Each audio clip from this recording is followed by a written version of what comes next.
Hello, everyone, and welcome back to The Rundown, where we talk about 2A news and conservative views. I will be your host today, Craig DeLuz, coming at you from the West Coast, the left coast, behind the Iron Curtain, otherwise known as the Sierras. And today is Taco Tuesday. It's raining tacos from out of the sky. Tacos, no need to ask why. Just open your mouth and close your eyes. It's raining tacos. It's raining tacos out in the street. Tacos, all you can eat. Lettuce and shells, cheese and meat. It's raining tacos. Yum, yum, yum, yum, yum. I don't know why I never get tired. I never, ever get tired of that song. But, it's probably because I love tacos. In fact, when we took our trip, and by the way, we were in, I don't know if I told you guys yesterday, but I spent about a week and a half in Fiji. We have some family out there, and so had a great time. But you might guess that the food is significantly different in Fiji than it is here in the United States. So the first meal that we had when we got back was, guess what? Tacos. And it I very much enjoyed the meal. Anyway, it really hit the spot, although I will tell you this. Well, let's just say when you've been eating a certain kind of food for a particularly long time, let's just say that, and then you come back and you get back to, I don't want to call it, how do I want to put this? Not that I was necessarily clean eating while I was there in Fiji, but it was definitely a lot more natural, a lot fewer preservatives, all that fun stuff. But I'll say this, when I came back, it definitely wound up, let's just say my stomach, my digestive system needed a little adjusting, if you know what I mean. But anytime, good time was had by all. We had a great time there. Phenomenal time with family and friends. I'll tell you this. I am the type of person where I'm not the type of person that likes to do nothing, right? I'm a person who generally tends to be very active, and I enjoy being active. But I will say this. If I were going to do nothing, right? If I were interested, that's what I was doing. If I was going to set myself up so that I could do absolutely nothing, Fiji is exactly where I would do it. Not saying, just saying. Anyway, had a phenomenal time. Want to thank my family there. If y'all are watching out there from Fiji, and yes, sometimes they do tune in from Fiji. If y'all are watching, just want you to know I very much appreciate how you hosted us, and we had a phenomenal time, and just very much appreciate all that y'all did for us. We didn't stay with family, but we spent a lot of time with family. So, once again, I'm definitely quite grateful for all that the folks over there in Fiji did for us, did for me, my wife, my kids, my mother-in-law. We were all there together. Anyway, good time was had by all. So thank you so much. By the way, thank you all for your patience. And by the way, I also want to apologize yesterday. After I went back and I listened to the sound of yesterday's show, I realized that my mic was really, really hot yesterday. And so for those of you who were patient enough to listen to the program, or at least patient enough to tune back in, despite yesterday's sound, thank you once again. I appreciate it. Like I said, I always say this, and I always keep clarifying, I am both in front of and behind the camera. So, sometimes I fall short, and I appreciate it when you operate in forgiveness and help me out. In any case, we're going to go ahead and get into the show, and you know how the show starts. The first thing that we got to do is we got to give a quick shout out to our sponsors. And we're going to start here with Hitman Industries. If you are looking to do a brand new build, create your own home-built rifle, right? Or maybe you're just looking to rebarrel your current rifle. Well, there's no better place to go than hitmanindustries.net. They have rifle and pistol caliber barrels available to ship today. They even have Glock barrels. So go there, check them out. Go to hitmanindustries.net. If you are a first responder and this is your first time purchasing from them, well, then guess what? You can get a discount. So check them out today. That's hitmanindustries.net. Then we've got the California Republican Assembly working to help elect conservative Republicans at all level of government. And y'all know how hard that is in the state of California. If you don't, let me tell you. But in any case, look, they're working really hard. They are the conservatives' conservative. In fact, Ronald Reagan once referred to CRA as the conscience of the Republican Party.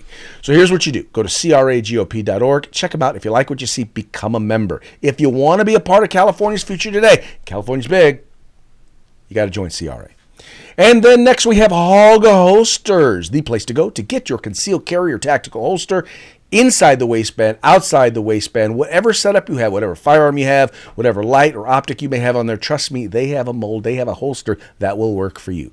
Just go to hogholsters.com. Make sure you use the discount code The Rundowns. All caps, no spaces, just like it is right there, like you see it right there. One word, right? Put that in and you're going to get a discount on us. Once again, it's hogholsters.com. And then finally, we're always looking. It's that time of year, right? We're all out. We're all going out to the range. We're all going out camping. We're looking for gear. We're looking for outdoor gear. We're looking for hot weather gear. We're looking for, shooting and tactical gear. Well, at uscombatgear.com, you can find all things tactical except the gun.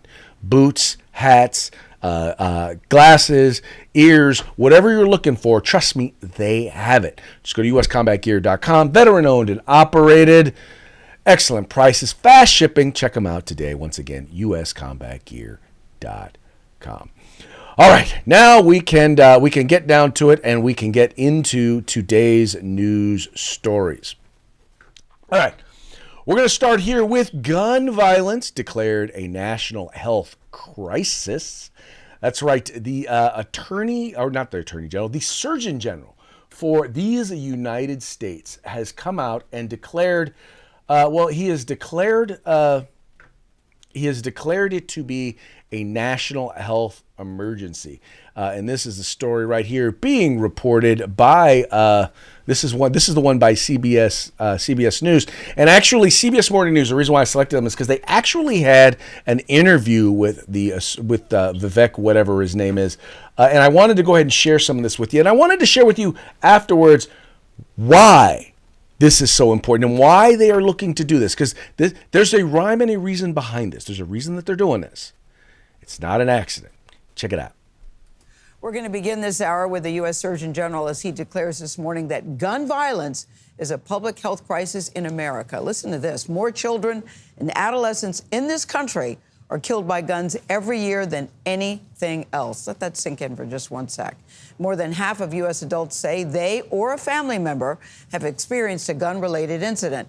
The Surgeon General's first-of-its-kind advisory also lays out strategies to address the gun violence crisis in this country. Only on CBS Mornings, Dr. Vivek Murthy is here to let us know exactly what he's thinking. Good to see you, Doctor, this morning. This is very important news that you're breaking, because we know gun violence has been a problem in this country for a very, very, very long time. So why now are you calling it a public health crisis, and what do you hope is going to change? Well, Gail, it's great to be with you today. And listen, gun violence is a public health crisis in our country that requires a public health solution. And many of us know this. We read and hear about episodes of gun violence in our communities.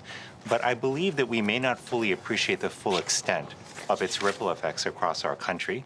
Right now, 6 in 10 Americans are worried about losing a loved one to gun violence. Half of our kids are worried about a shooting in their school. And gun violence has now become the leading cause of death among kids and teens. That was not true a decade ago or two decades ago, but it is true today. And my belief is that that should help us increase the urgency with which we're approaching this issue. The good news, Gail, is that there are solutions here.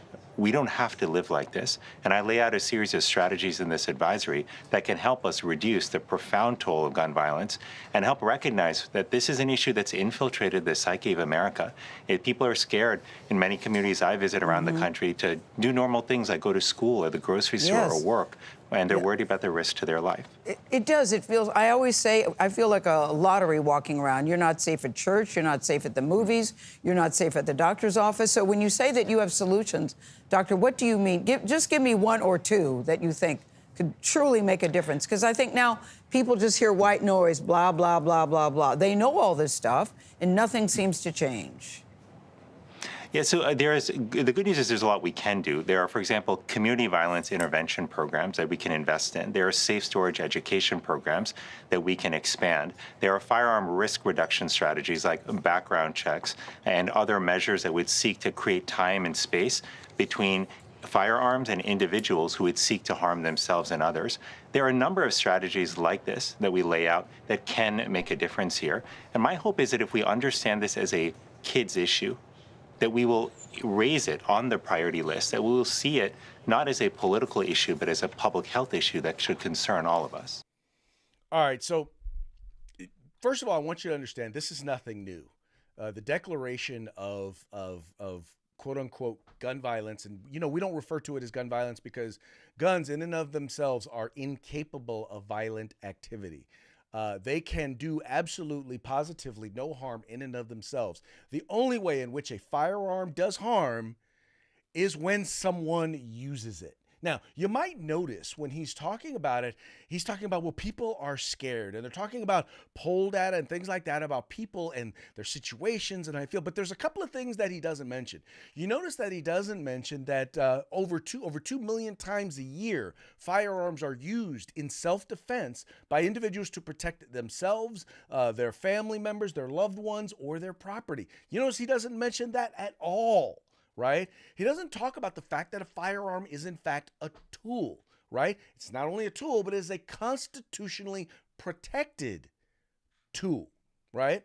But here's the thing, and I think if we've learned nothing from COVID, right, it's that the Democratic Party, or in this case, the gun grabbers or the anti-gun left, the left period, they will not let a good crisis go to waste. And what they recognize is this.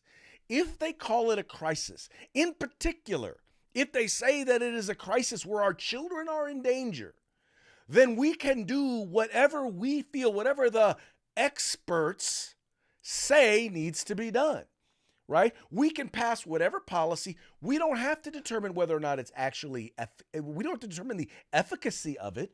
We don't have to determine whether or not it's actually going to work, whether it has worked, or whether solution A actually fixes problem Z.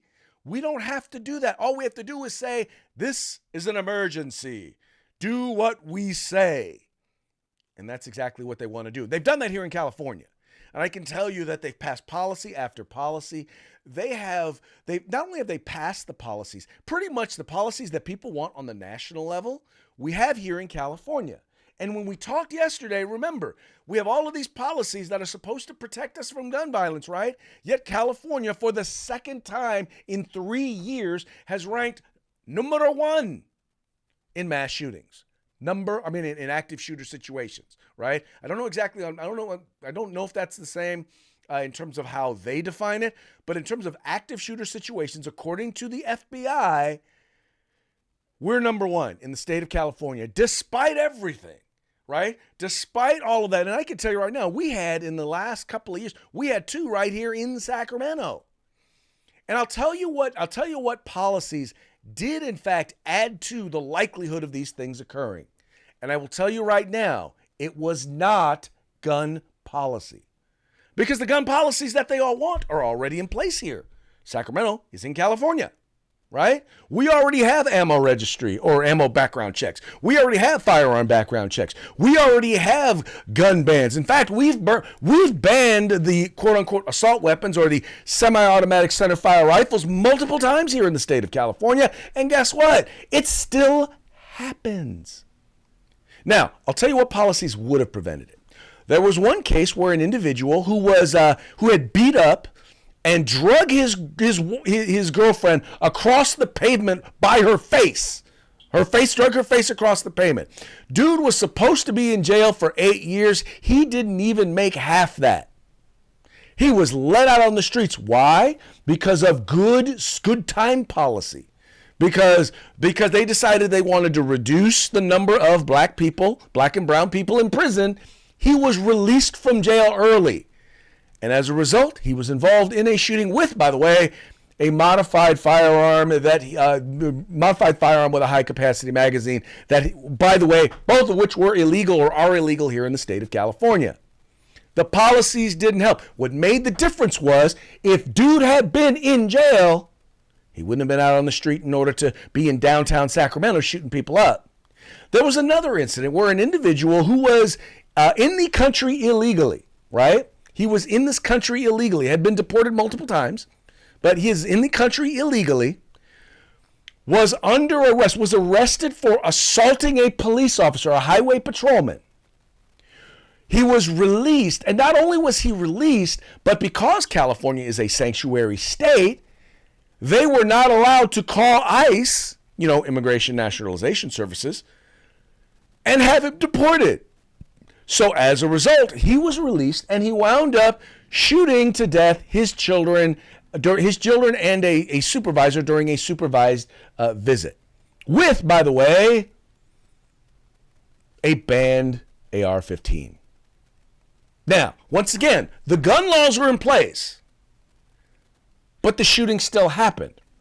The policy difference, if California, first of all, if California hadn't had a no bail system, dude would not have been released from jail. That's number one. Number two, if California was not a sanctuary state, he would have been deported after he was released.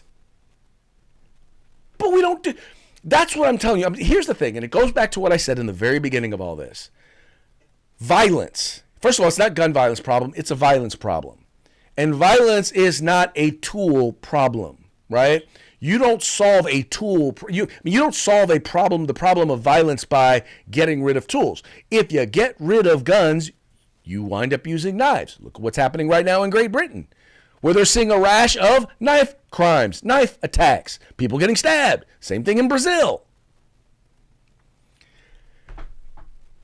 If you want to address it, now the one thing I will say is the things I did hear that were good that he said, and he started off, the two solutions that he started off with. One was violence intervention programs. In other words, I only say that in that it is a recognition that is a people problem. So I'll give him credit for that. I will definitely give him credit for the recognition that it's actually a people problem. But what I will not do is let them then say, because by the way, you notice he did not at any point say, point out that, maybe we need to have, allow people to be able to defend themselves. You notice he didn't say that at all. That was allowing people to defend themselves was actually not on the table. Oh, by the way, the next thing that he said was education programs, like safe storage education programs, which, by the way, they invest very little resources in. They put almost no money towards it. In the state of California, we actually have a program where they're supposed to do that, but they don't. And I don't know why they don't, but they don't. Anyway, but let me see here. I wanted to go check and see if we had any comments on this one real quick, because I know that this is the passionate one. If you're watching, I know for many of you this is the passionate one because you believe in the fundamental right to keep and bear arms, and you recognize that that right is wholly under attack here in these United States.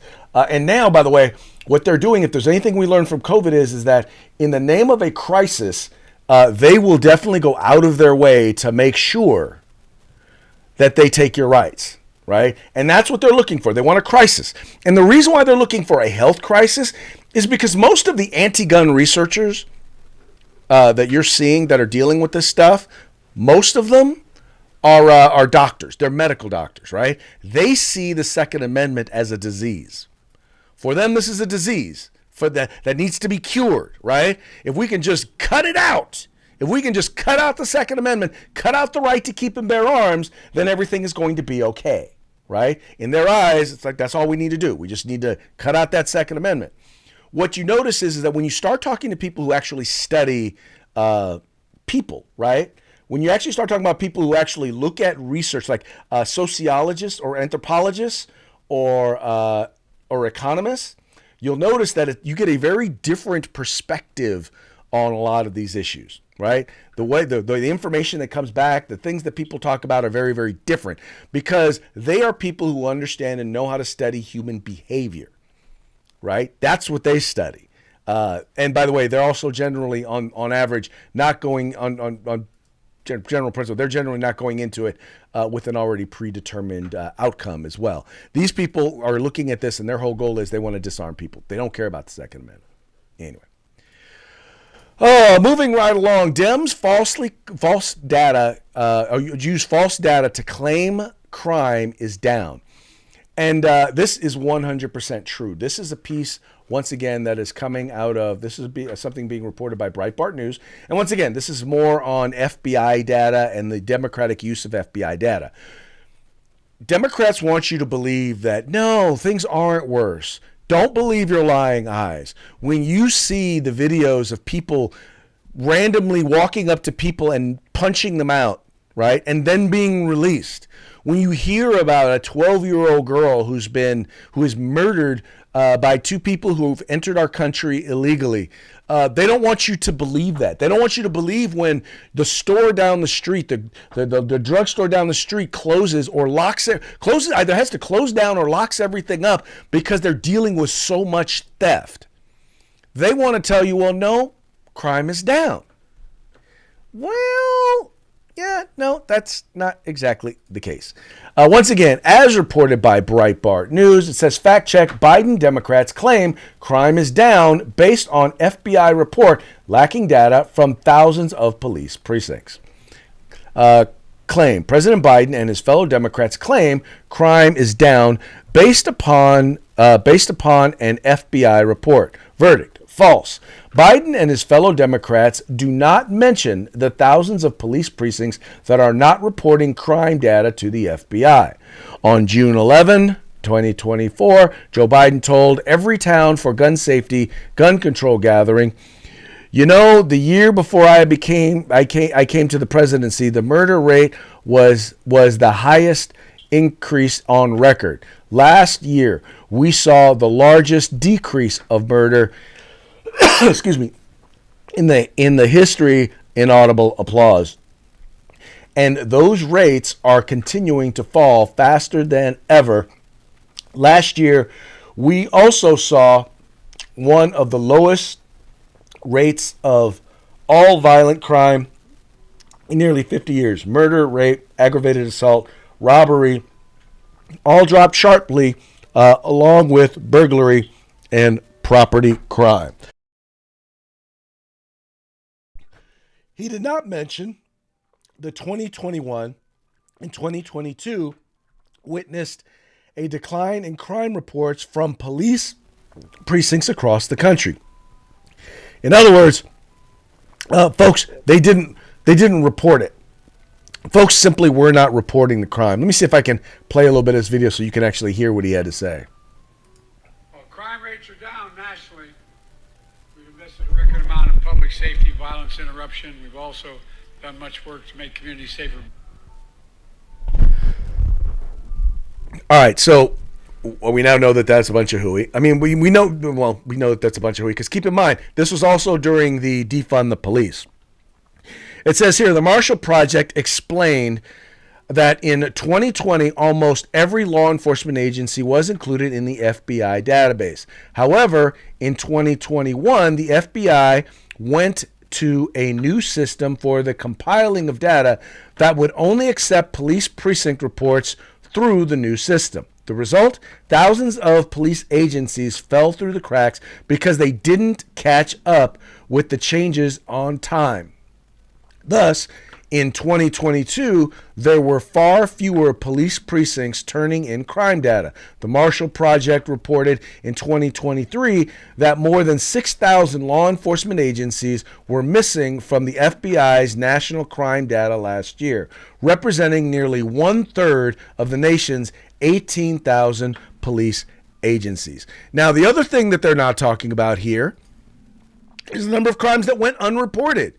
And they went unreported because largely what's happening is, so someone comes in and they rob your store, right? You've called the police the last time. The police either didn't come or they did come and then they arrest the person and he was just released. So if that happens, then the police decide, well, you know what? I'm not going to bother showing up because why? They're just going to wind up releasing the person and I'm going to wind up having to do all this paperwork anyway. But now if they don't show up, well, then police people are going to say, well, why should I call the police? Because the police aren't even going to bother to show up. I'm just going to write it off. Now, to a certain degree, they can raise prices in order to cover the cost of the loss. And that's what a lot of companies do. But then a lot of them realize that I can't keep raising my prices. I can't keep locking my stuff up. So the only other solution is shut it down. Shut down the business. It is the only way in which we can afford to stay open. And you're seeing businesses right and left who are making this decision, who are deciding that the only real option that they have is to, in fact, just say, yeah, no, we're done. We're done with y'all. We got no more. We can't do any more for you. I don't know what you want us to do, but yeah, no, we can't handle it. And that's what's happening. So don't believe your lying eyes, folks. The Democratic Party is convincing you. They're attempting to convince you that crime is down. And I think you know better. I think you know better than that. In fact, I am confident that you know better than that. And that's the thing. And that's the thing that gets me is right now what's happening is, and they're doing this, by the way, largely with the help of the mainstream media, because keep in mind, they're trying to tell you that the economy is doing great, even though you're paying almost 20% more for stuff than you were when Biden took office. They're trying to tell you there's nothing wrong with the economy. Even though people are losing their jobs and are going from full-time jobs to part-time jobs, they're telling you everything is phenomenal. There's no problem. Even though you went from paying, and I can say this in California, you went from paying $3 a gallon something for gas to paying over, at one point we were paying up almost $7 a gallon. Now I think it's closer to $5 a gallon, $4.55 a gallon. We're paying $1 more in California than anybody else. The point, though, being is that clearly there is a problem, right? And they are lying to you because it's the only way in which they can continue to win elections is to get you to believe that there's nothing wrong. The California Democrats are leading the way. In fact, there is an initiative. Crime is so bad in California, right? There is an initiative that they had passed called Proposition 47, which took a whole bunch of things that were felonies and made them misdemeanors, right? Took a bunch of misdemeanors that were actually serious misdemeanors and they just made them infractions, right? They let a whole bunch of people out of jail. Now crime is running rampant.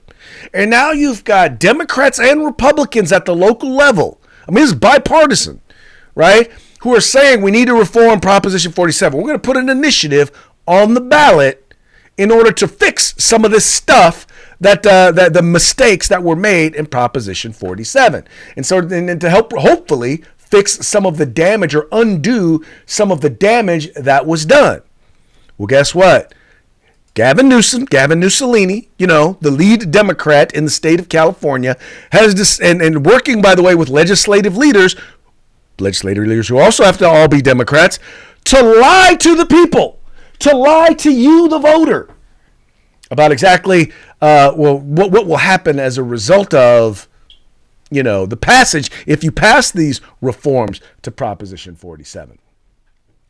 And here it says, Governor Gavin Newsom and his Democrat colleagues in the California legislature are apparently determined to manipulate voters using every available tool they can to ensure that the state's pro-criminal policies remain intact. 2 weeks ago, California Democrats were trying to bribe retailers into pulling their support for the repeal of the state's pro-criminal Proposition 47. Last week, word leaked that Newsom was open to reforms to Proposition 47, but only at the end of his final term in office, and definitely not this year, as it would supposedly politically harm Democrats in congressional races.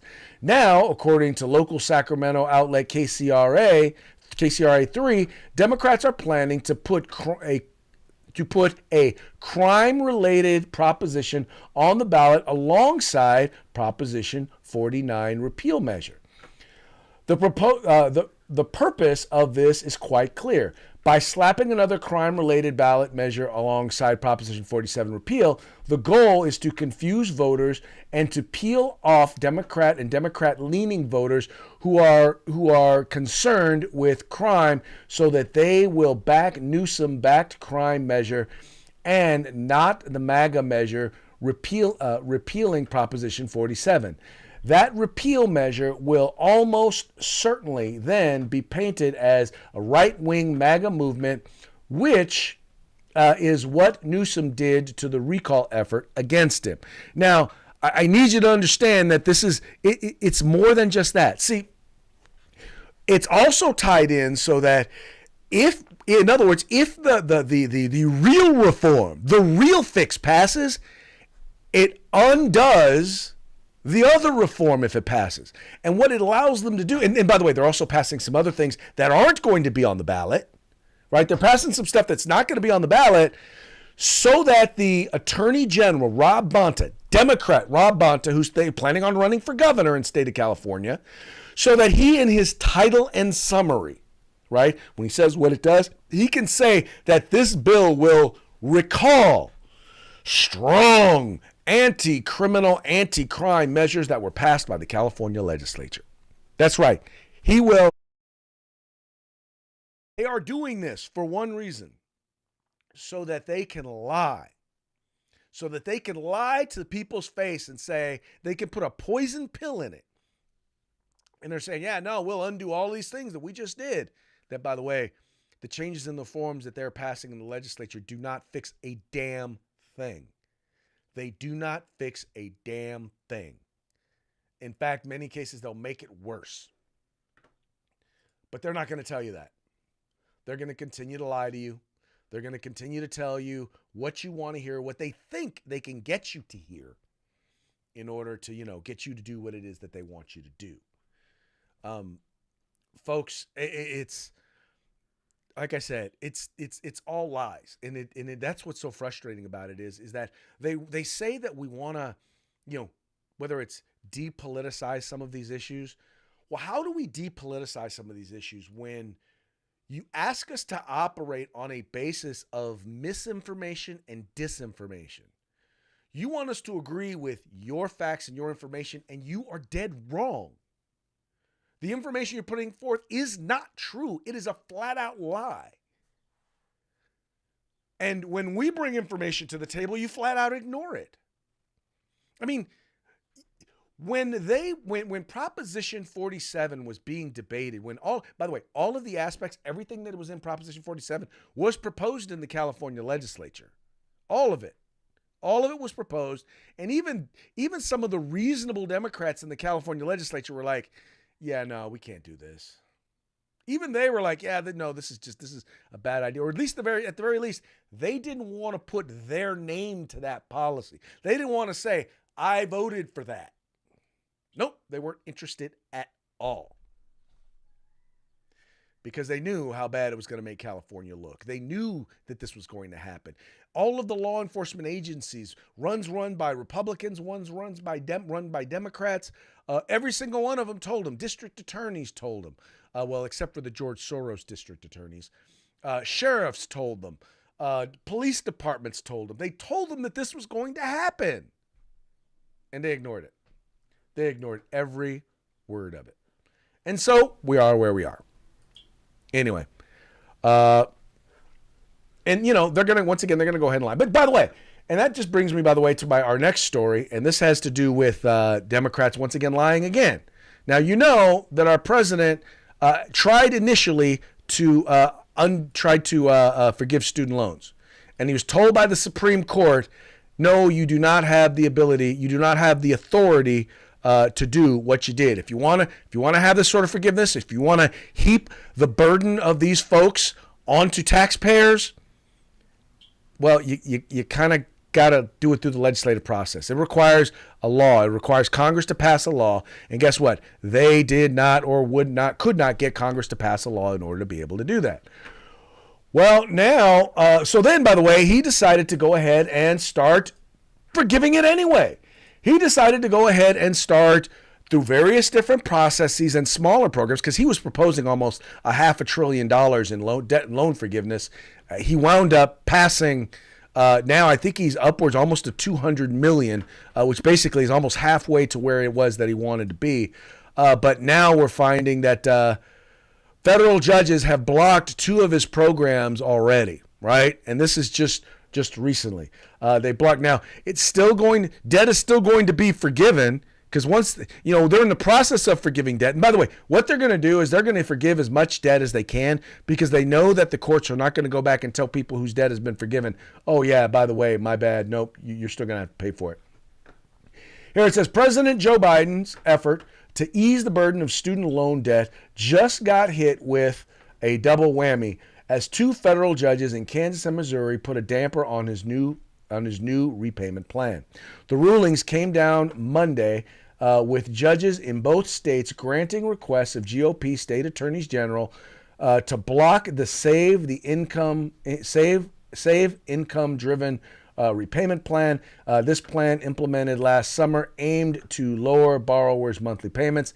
One of the main provisions of the SAVE plan, which is set to start July 1st, was to cancel student loan debt for borrowers with original balances of $12,000 or less after making 10 years of qualifying payments. However, according to attorneys general, this relief was unconstitutional and request was put on hold. Once again, keeping in mind, it's not unconstitutional for the government to say, yeah, okay, we're going to do this. But number one, you got to pass legislation, right? Otherwise, it's an executive making a public gift. He's gifting to people this money. Now, I get people saying, "Well, but these college students, man, they're just they're in need and they're hurting." And I'm gonna tell you something. And I will tell you, I had a close friend of mine. I was talking with him and come to find out that he got a massive, when I say massive, I'm not going to tell you how much, but he got a massive forgiveness of his student loans. Massive. It was it was a lot of money. I'm just going to tell you. And then, by the way, this is an individual who is they are 5%er. In other words, they are in the top 5% of income earners in the United States. In fact, I think they're probably in the top 5 income earners in the state of California. So these are not low-income individuals. These are not people who are just trying to eke by on low-income subsistence. This is an individual. Anyway, it was highly frustrating because I'm listening to this and it's a friend of mine. So I'm like, if it's gonna happen, at least I'm hoping at least it's happening for somebody who I care about. But I'm sitting up here thinking, this is a person who graduated around the same time that I did. I didn't go to graduate school because I made the decision that, you know what, financially, it just didn't make sense. I mean, it didn't make sense in that to be a father with a new father with with young kids, it didn't make sense to saddle my family with hundreds of thousands of dollars in student loan debt, right? Especially when I was struggling to pay the bills as it was. Being a new, once again, recent college graduate, you don't get great jobs right out of college unless you're, like engineering or something like that. But I'm just like, and once again, I made the responsible choice. And as a result, I didn't get a graduate degree. The other individual, they got their graduate degree, they spent a whole boatload of money on it, and they were still paying on it today. Still paying on it today. Now, my guess is they were making minimum payments. My guess is, and we talked, and there were a lot of decisions that they made that were really bad financial decisions in terms of how they handled their student loans, how much they took out, and just a bunch of stuff, right? There's a bunch of stuff related to that. But once again, what bothered me about the whole thing was I made the responsible decision. And I decided not to go to graduate school. They made the irresponsible decision. And they decided to do what they were going to do. They borrowed the money, and now they're getting it forgiven. And by the way, this person earns probably 3 times what I earn. 3 times what I earn. And yet, and still, I as a taxpayer, because by the way, don't let them lie to you. If you are a taxpayer, you are in part paying for this loan. Do not let them tell you any different. Because it's a federal loan program. When it's forgiven, federal government guarantees it means the federal government's paying for it. So it's not a loan forgiveness. It is a debt transfer. And it's a debt transfer to the taxpayers of these United States. And that would be you and me. If I sound a little bit bitter about it, a little angry about it, yes, I am. Yes, I am. And by the way, for good reason. And you should be upset about it too. It should bother you too.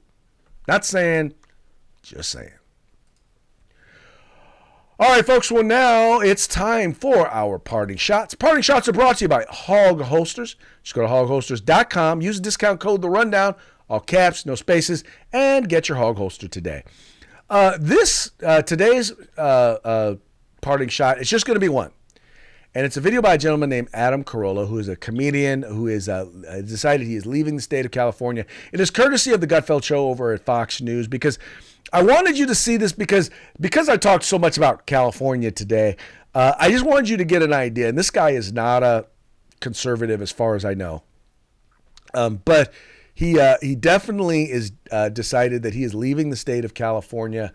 And, largely because he just feels like the Democratic Party, Gavin Newsom, the Democratic Party has, they've gone off the rails. And here was the little conversation that he had with Greg Gutfeld.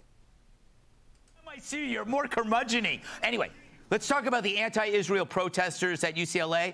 They're requesting a list of urgent items to be donated: skater helmets, gas masks, shields, elbow and knee pads. Seems like they're prepping for a battle. What do you think? Well, they want skater helmets, elbow pads, knee pads, plywood. Are they prepping for a battle or building a half pipe? That would be useful if they were actually building a half pipe. Yes. Somebody's got to reach Tony Hawk for comment. That's true. I think he's selling pills somewhere on cable TV. Damn. I don't know what they are. The list also included a request for vegan and gluten-free food. It doesn't sound like this group would be that tough to clear out. No, I could get them cleared out tonight. I would just invite all their nannies to the campus and give them the bullhorn, and they'd be like, "Dylan, I'm so disappointed in you." Do you notice that there's a lot of women involved? And why do you think that is? Because women are inherently more aggressive and violent than men. We just have 100 pounds on them, so they can't do anything. Thank you. That is interesting. I haven't seen the stats. We're going to move on. Homeless Californians have built a house on the edge of the 110 freeway in L.A., and it includes rock walls, a garden, a grill, fire extinguishers, decorative lights with working electricity. How the heck did the city even let this happen, Adam? It's funny, all these homeless guys, like, they're incapable of finding a job because they're unemployable, but they turn into the Property Brothers when it comes to building a free house.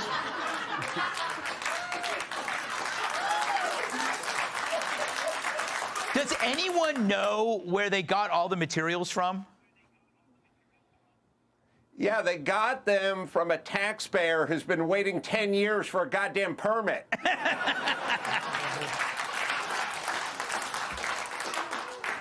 Last topic, there's a new ranking as California 8th on the most dangerous states to raise a family. New Mexico ranks first. What do you make of this list? Well, come on. New Mexico's only number one because it has the word Mexico in it.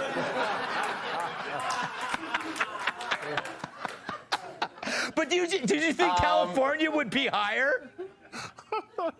Yeah, well, everyone is worried about the violence, but in California, it's not the violence, it's the teachers transitioning your daughter and convincing your son to join Hamas. Yeah, that was hilarious. Anyway, there's a great article over at Fox News where they talk a little bit more about why he's leaving California and his thoughts on Gavin Newsom and exactly who Gavin Newsom is. And, well, as y'all know, I call him Gavin Newsolini because, he, like many in his party, are dictators, and they want their party, to tell you how to live your life. And they want to control every aspect of your life. Well, from the money that you earn, there's the sort of stuff you can watch and listen to on TV. They want to take your kids away from you. When I say take them away, they really want to control ideologically your children and make your children believe whatever the state wants them to believe. So anyway, good stuff there by Adam Carolla and Greg Gutfeld. All right, now we're going to go ahead and move on. This is the end of the program, and before we go, you know what we do. We always give a quick shout-out to our sponsors. Once again, we've got Hitman Industries. Find them at hitmanindustries.net. Rifle and pistol-length barrels available for you today. You got the California Republican Assembly. If you want to be a part of California's future today, Join CRA. Then you got Hog Holsters. Just go to hogholsters.com. Use the discount code The Rundown, all caps, no spaces, one word. Get your Hog Holster on discount today. And finally, uscombatgear.com, the place where you can get all things tactical except the gun. All right, folks, so that's going to be it for today. We will be back tomorrow on Hump Day. Till then, y'all have a good time. Y'all stay safe, and we will see you tomorrow.